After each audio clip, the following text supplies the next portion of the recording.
Alan， 自然进气款与涡轮款升级晶片后差异到底有多大？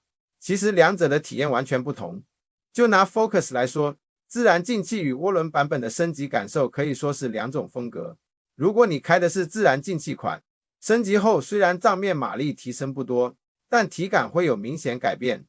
油门一踩就有反应，加速过程更线性绵密，换挡不再拖泥带水，日常市区代步更轻快，山路行驶也能感受到车辆变得更听话。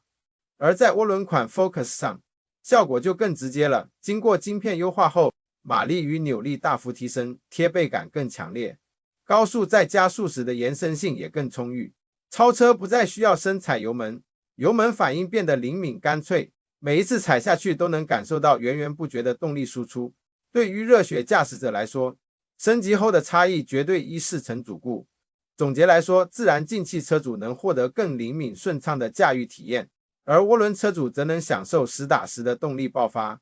不同的引擎在升级晶片后，都能展现出截然不同的驾驶乐趣。